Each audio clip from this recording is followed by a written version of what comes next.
Nama saya Dewa Cantika dari kelas 10 MIA 1 SMA Negeri 9 Makassar.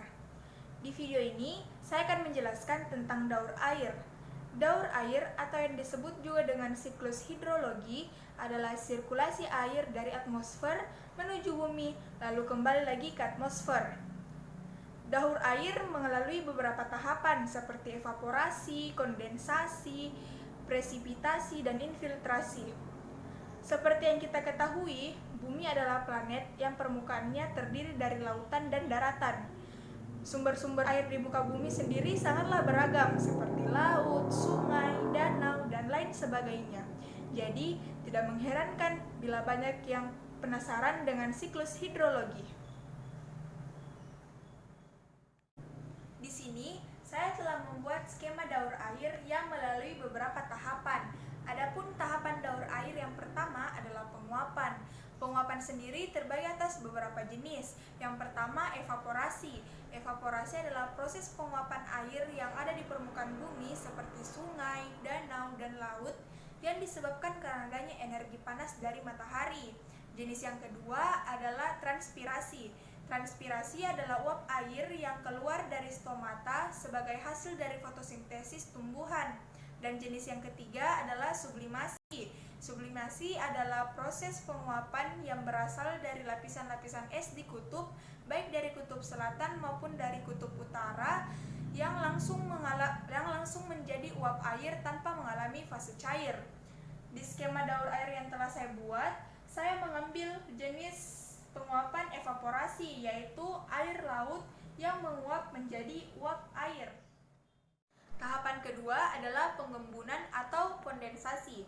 Uap air dari proses evaporasi, transpirasi maupun sublimasi akan dibawa angin dan mencapai lapisan atas atmosfer. Setelah mencapai ketinggian tertentu, dikarenakan suhu udara yang rendah, uap air akan berubah menjadi partikel es yang kecil. Partikel-partikel es kecil ini akan dibawa angin dan berkumpul membentuk awan. Proses perubahan uap air menjadi awan disebut dengan kondensasi. Di sini bisa dilihat uap air akan berubah menjadi awan dalam tahapan kondensasi atau pengembunan. Tahap ketiga dari daur air adalah pengendapan atau presipitasi. Awan dari proses kondensasi akan dibawa angin dan berkumpul membentuk awan besar. Dikarenakan perubahan suhu dan angin, awan tersebut akan berubah menjadi butiran-butiran air yang kemudian turun menjadi hujan. Apabila awan tersebut terkena suhu udara yang rendah, maka akan berubah menjadi hujan salju atau hujan es. Tahap keempat adalah limpasan. Limpasan adalah proses di mana air yang telah jatuh ke bumi mengalir di atas permukaan bumi. Air bergerak dan berpindah dari tempat yang tinggi ke tempat yang lebih rendah melalui berbagai saluran seperti sungai dan kali, hingga selanjutnya masuk ke dalam danau, laut, maupun samudra. Di sini, saya menggambarkan proses limpasan dengan aliran sungai yang menuju langsung ke laut.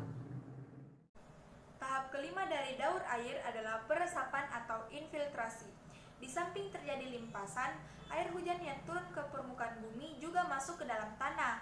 Air merembes melalui pori-pori tanah dan bebatuan, kemudian menjadi air tanah. Air yang masuk ke dalam tanah disebut dengan air infiltrasi.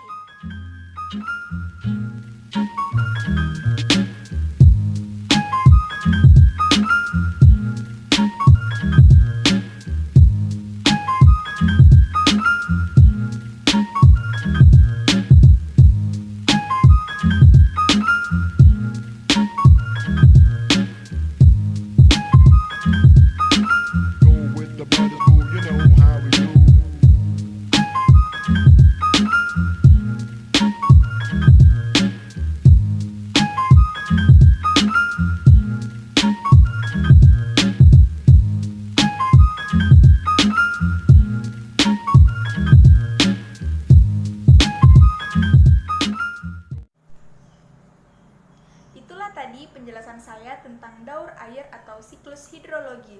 Apabila ada kesalahan, mohon dimaafkan. Wabillahi taufiq wal hidayah. Wassalamualaikum warahmatullahi wabarakatuh. O teu sorriso